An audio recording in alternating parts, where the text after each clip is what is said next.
Halo, selamat pagi, siang, malam, rekan-rekan semua.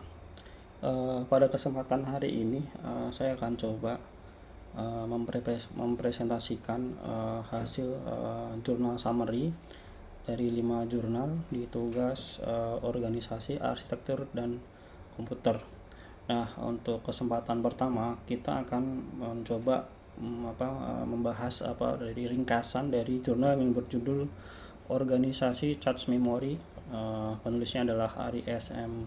Ulmenta, majulah di Jurnal Teknik Elektro dan Komputer tahun 2013.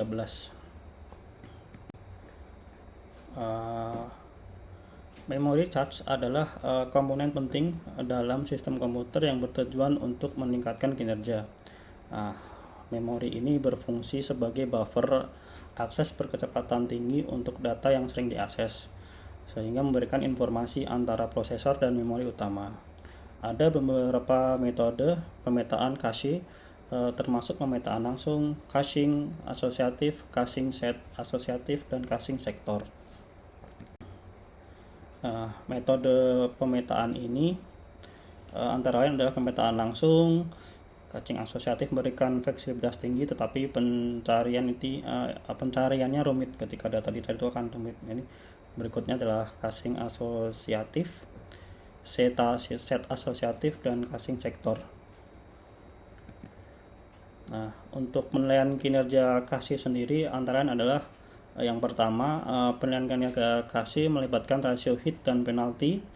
Kemudian hit ratio itu adalah rasio akses cache yang berhasil dibandingkan dengan total akses. Semakin tinggi rasio hit, semakin baik kinerja cache, dan teknologi memori caching yang penting dalam kinerja cache. Berikutnya adalah miss penalty, itu artinya adalah waktu tambahan ketika cache miss atau saat terjadi dan data diambil dari memori yang terlebih lambat ke cache gitu.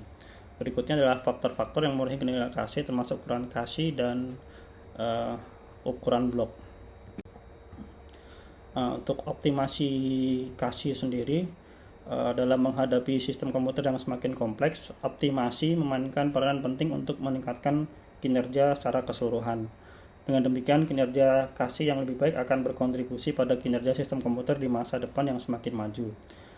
Perkembangan lebih lanjut dapat mencakup eksplorasi strategi caching yang lebih efisien dan teknologi memori yang terbaru. Itu untuk jurnal yang pertama. Berikutnya adalah jurnal yang kedua, masih dalam bahasa Indonesia. Kali ini adalah berjudul Prosesor, Sejarah, Jenis, dan Komponen dalam Komputer, ditulis oleh Iris Octaviana. Nama jurnal jurusan Informasi Teknologi Komputer Erasmus Education Center tahun 2014. Kita pertama akan bahas sejarahnya dulu ya teman-teman. Jadi di era 930-an sampai 50 itu komputer menggunakan tabung elektronik sebagai komponen utama dalam prosesor. Dan berikutnya di periode 60 sampai 70 itu Intel mengembangkan mikroprosesor pertama di dunia, yaitu Intel 4004 yang membuka era mikroprosesor. Berikutnya di tahun 1980 penemuan transistor di Bell Labs menjadi titik penting dalam perkembangan prosesor.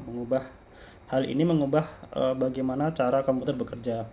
Sejak saat itu, perkembangan teknologi prosesor semakin pesat dan terus berlanjut hingga era modern dengan kemampuan komputasi yang lebih tinggi dan semakin kecil ukurannya, seperti itu. Di era modern kita diperlihatkan tentang persaingan prosesor antara dua raksasa di prosesor, yaitu di Intel dan AMD atau Advanced Micro Device, yang terus bersaing di pengembangan teknologi prosesor. Ini adalah jenis-jenis prosesor yang dari tahun 30 sampai era modern, yaitu 30 itu ada AMD yang seri awal. Berikutnya di seri berikutnya era modern ini banyak tipe-tipe prosesor ya, baik dari AMD maupun dari Intel yang terus berlomba-lomba untuk menyajikan inovasi dan teknologi di teknologi masing-masing, bahkan hingga pabrikasinya yang semakin kecil seperti itu. Ini adalah contoh-contoh jenis prosesor yang dibandingkan atau dari dua manufaktur ini, yaitu Intel dan AMD. Itu jenis-jenisnya di era modern. Kalau di Intel itu ada Pentium, ada Core, sedangkan di AMD itu ada Duron, Athlon, Terus bahkan yang sekarang itu ada Ryzen kayak gitu ya, untuk perbandingan prosesor di era modern sekarang ini. Jadi untuk perbedaan jenis itu bisa dibagi dalam prosesor onboard versus slot dan prosesor soket PGA dan LGA kayak gitu. Untuk komponen prosesor itu terdiri apa saja, yaitu ada ALU atau arithmetic logic unit atau unit aritmatika dan logika, terus register dan control unit, kemudian ada interkoneksi CPU. Nah, kenapa kita harus memahami betapa pentingnya prosesor ini? Jadi semakin maju itu kita akan semakin mengetahui bagaimana peran penting dari sebuah prosesor dalam komputer kita atau bahkan dalam server kayak gitu. Dan ini akan berpengaruh pada kinerja komputer kayak gitu. Jadi sekarang itu tidak heran semakin tahun pasti ada edisi dari versi dari masing-masing manufaktur ya atau pabrikan ya. Baik dari Intel, AMD gitu, semakin hari itu kan ada versi. Sekarang kalau nggak salah kalau Intel itu versi 12 di core-nya kayak gitu. Sedangkan di Ryzen itu udah versi berapa saya lupa. Tapi itu kita harus tahu karena kita akan mengikuti perkembangan dari prosesor ini gitu. Dan kebutuhannya itu untuk menyeleksi dan pengoptimalan. Ketika kita beli device, kita beli komputer, kita beli laptop, kita harus tahu spek yang kita sudah mau, dalam arti load pekerjaan apa yang akan kita gunakan di PC atau laptop tersebut. Jangan sampai kita kebutuhannya itu tinggi tapi belinya spesifikasinya rendah, itu akan terjadi sebuah crash atau tidak berfungsi dengan baiknya device kita. Jadi kita harus tahu mana saat kita beli spek yang mana untuk kebutuhan kita kayak gitu. Itu untuk prosesor. Jurnal berikutnya yaitu adalah berjudul A Performance and Power Comparison of Modern High Speed DRAM Architectures. Ini ditulis oleh Sang Lee, Dheeraj Reddy, dan Bruce Jacob di USA tahun 2018.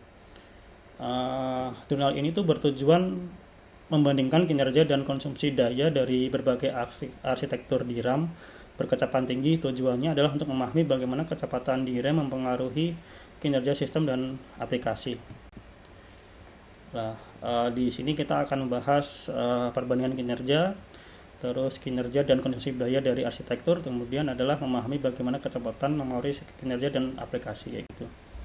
Nah, ini dengan metode penelitiannya itu menguji 4 jenis arsitektur DRAM pada sistem berukuran berbeda dengan berbagai aplikasi kayak gitu model penelitiannya, dan hasil akan memberikan wawasan mendalam tentang kinerja setiap arsitektur.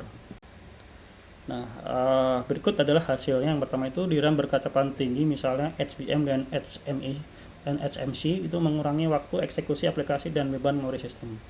Yang kedua, bandwidth mempengaruhi eksekusi aplikasi bahkan pada sistem CPU 4-core. Dan yang berikutnya adalah arsitektur DRAM berkecepatan tinggi dapat mengurangi waktu eksekusi aplikasi 3 kali dibandingkan dengan regular dengan DRAM. Yang terakhir adalah DRAM mencapai wilayah eksponensial bandwidth maksimum terlepas dari permintaan input. Nah, ini adalah rekomendasi dari desain sistemnya. Itu pertama adalah HBM dan HMC itu benar-benar mengubah masalah terbatasnya memori menjadi masalah terbatas komputasi itu. Yang kedua adalah pertimbangan persyaratan bandwidth. Berikutnya adalah pilihan arsitektur DRAM yang tepat untuk meningkatkan kinerja sistem, dan berikutnya adalah peningkatan fokus pada mekanisme arsitektur dalam prosesor untuk meningkatkan CPI. Itu untuk jurnal ketiga. Yang jurnal keempat itu berjudul A Survey of Cache Coherence Protocol in Multiprocessor with Shared Memory. Itu ditulis oleh Manoj Kumar dan Pooja Arora kayak gitu. Jurnal ini bertujuan untuk memberikan gambaran menyeluruh tentang berbagai protokol koherensi cache yang digunakan dalam sistem multiprosesor dengan memori bersama. Koherensi cache ini merupakan isu penting dalam meningkatkan kinerja dan skalabilitas sistem karena memastikan bahwa beberapa prosesor dapat mengakses data bersama tanpa konflik. Nah, apa aja sih yang dianalisis dalam jurnal ini? Yang pertama adalah Snoopy Protocol, memiliki kinerja tinggi dengan bus global namun terbatas hingga 32 prosesor. Berikutnya adalah Directory Based Protocol menggunakan direktori sentral skala hingga 1024 prosesor namun berkompleksitas tinggi. Yang terakhir adalah Hybrid Cache Coherence Protocol, kombinasi invalidate dan update berpotensi meningkatkan kinerja dan perlu evaluasi lebih lanjut untuk penerapan seperti itu. Disimpulkan dari jurnal ini adalah protokol yang berbasis perangkat keras itu memberikan kinerja lebih baik, tetapi biaya implementasi ada biaya implementasi tambahan seperti itu.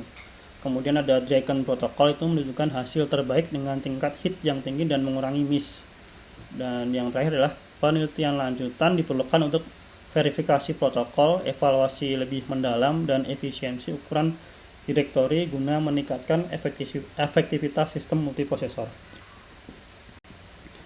Nah, itu untuk jurnal keempat, dan berikutnya adalah jurnal terakhir yang berjudul Edge Computing Architectures for Internet of Things Application. Ini dikarang oleh Salam Hamdan, Musa Ayas, Sufyan Al-Majali di tahun 2020. Pada intinya adalah jurnal ini tuh bertujuan untuk memberikan tinjauan yang menyeluruh tentang arsitektur edge computing untuk aplikasi Internet of Things dengan fokus pada potensi dan tantangan yang dihadapi dalam mengimplementasikan teknologi edge computing dalam ekosistem IoT. Para penulis ingin memahami bagaimana edge computing dapat membantu mengatasi kendala latency, mengoptimalkan penggunaan sumber daya, dan meningkatkan efisiensi komputasi untuk aplikasi IoT. Nah, pemahaman arsitektur IoT sendiri dan edge computing adalah pada jurnal ini menyajikan tinjauan lengkap tentang arsitektur edge computing untuk aplikasi IoT. Hal ini adalah solusi untuk mengatasi latensi melalui edge computing dan analisis data di dekat perangkat IoT. Berikutnya adalah penggunaan teknologi 5G dan arsitektur jaringan untuk mendukung implementasi IoT. Berikutnya adalah pentingnya keamanan dalam implementasi arsitektur edge computing, evaluasi kinerja dan efisiensi arsitektur dalam berbagai konteks aplikasi IoT, dan berikutnya adalah mengeksplorasi integrasi teknologi edge computing dengan kecerdasan buatan atau AI untuk manfaat lebih lanjut. Berikutnya yang terakhir adalah edge computing berperan krusial dalam mendorong inovasi di industri IoT. Landasan untuk penelitian lebih lanjut dan penerapan dalam lingkungan IoT yang semakin kompleks dan mendukung perkembangan aplikasi IoT dengan lebih efisien dan responsif.